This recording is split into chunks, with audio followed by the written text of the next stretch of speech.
How's it going, everybody? Today I want to kind of go over my Glock 34 MOS and my Leupold Deltapoint Pro optic that I opted to put on it. The Glock 34 MOS is a longer version of the Glock 17. You can get the Glock 34 in standard, or you can get it with the MOS system on it, which means Modular Optic Sight System. What that means is on the top right here, you can see where the slide, at the top of the slide, you see that little gap right in here. There's a plate that comes from the factory that is screwed onto the top here. Take out 2 screws, lift that top off. Now it's recessed, and Glock gives you, whenever you buy an MOS, a pack of mounting plates. Now these mounting plates, depending on what optic you buy, you choose which mounting plate you're going to use to mount your optic on.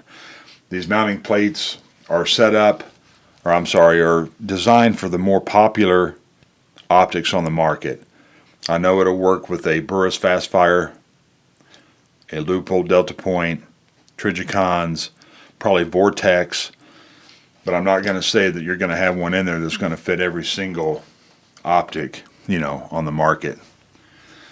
But it makes it super simple to put it on. You just put your mounting plate. There's a mounting plate right above the slide. You can see that real thin plate right there. You screw that to your slide, then you mount the optic with these screws right here to the mounting plate, and you're done. The Deltapoint Pro has got windage and elevation adjustments. One click is one MOA.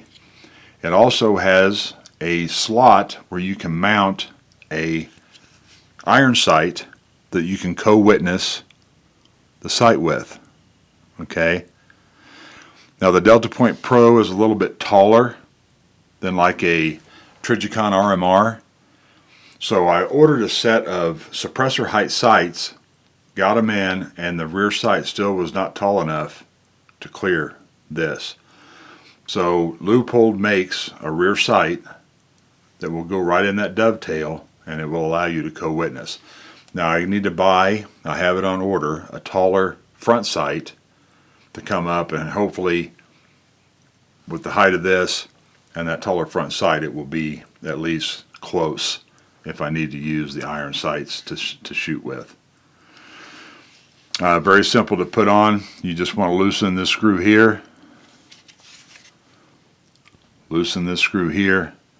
and this little mounting plate, this is just a blank that sits inside there.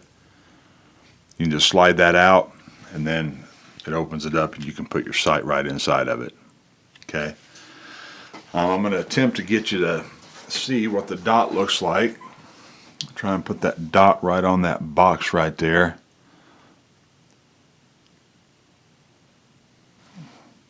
Get my arm right here. Okay. See the dot on the box right there? Now this is the 2.5 MOA dot right there. You can also get this in a 7.5 MOA triangle. So that instead of it just being a dot, it'll be triangle shaped, which is actually what I bought for my Glock 40 MOS. So I do have 2 of these. I have fired this one, and let me tell you, I absolutely love shooting with that dot. With my eyes not being as sharp and keen as they once were, that dot enables me to shoot better than just shooting with the iron sights. This is constructed with aluminum down here. It's got a steel shroud. The original Deltapoints, one of the complaints on it was the optic was kind of weak. It wasn't real sturdy. If you happen to drop your gun or something and it hit that sight, it's almost guaranteed that sight was going to bust. So Leupold went back to the drawing board, built a more stout and a better sight all the way around. Change out your battery right in here. There's this little plate right here. Just push down on the edge of it, and then you grab this lever here and just pull out, and that thing will pop up. It's spring loaded. It will pop up, and it's magnetized. So the battery will be stuck to the magnet. You just pull the battery off, put another one on, it'll stick to it, fold it down, close that, you're off at the races. Now one thing about these Deltapoints also, which I like, is they have automatic on and automatic off. If the gun sits idle for more than 5 minutes, the dot will automatically turn itself off.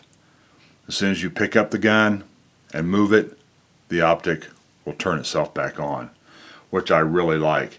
It does have quite a few brightness settings on it. I don't know how many. I think it's around 8 or 10. It has quite a few, probably more about 8. But I'll tell you, on the brightest setting, this thing gets extremely bright. There's no problem at all seeing it in bright sunshine. Other optic brands that I did some research on and looked at, some people were complaining that even on the highest setting, it was kind of a chore to be able to see it in bright sunshine. Not a problem with this one whatsoever. Show you what actually came in the box with it. Typical box. You get some paperwork. Optic sits in here. Your battery will be in here. This does come with a rubber hood that you can put on the optic. I haven't ever even put this thing on here. I don't even know. But I can see this being pretty nice. Get out of frame here. See what I need to do. Pop it down on the front, pull it down on the back. So you can put that on just to protect, your sight. And that does come with it. It has a little pull tab here on the back. Lift that up and just take it off on the front. It's a pretty tight fit. It's rubbery, like I say, so it's kind of tacky, so it sticks to it nice. Then you'll get this here will have the mounting screws for screwing the optic down to your mounting plate, and it gives you a couple of Allen wrenches to do the securing with. So it comes with everything that you need. Like I say, I did my research. I have not been disappointed in this whatsoever. It is lightweight. They are an American made. Let me double check that. You always know, but you start getting into these electronic things sometimes, and sometimes not so much. I don't see where it says on the box here, but anyway, this is actually the box for the 7.5. You can see what that dot would look like. That triangle dot. But they both, whether it's a 2.5, 7.5, it doesn't make any difference. They both come with the same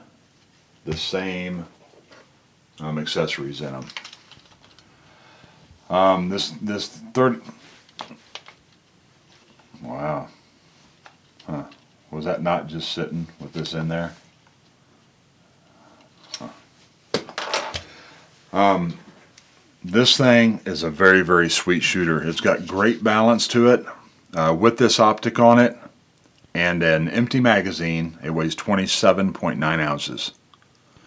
You can see where the top of the slide is cut out to reduce weight. And also, I'm sure, having the longer slide, if you kept that in, is going to require a little bit more oomph, a little more power from your cartridge to cycle the slide. So they take some weight out to try and keep this weight down about the same, I'm assuming, as like a Glock 17. So instead of lightening the spring, they opt to cut this out to reduce weight, which is good with me. But really great setup, man. I really, really, really like it. I'm going to be getting the Glock 40 10mm out to the range here in the next week or two, and fire that and get this optic all dialed in. By then I should have my new front sight, so I'll be able to check them and see if that front sight's tall enough. You can adjust this rear sight as well. You got this screw on the side for adjusting it left and right, and then you got this little screw down in here. Man, I need to learn to keep this on camera. Down in here that you can slide this up and down. Slide that side up and down. So you do have some adjustment on that side as well. So anyway, that about takes care of it. Thanks for watching, guys. Y'all take care. We'll see you later.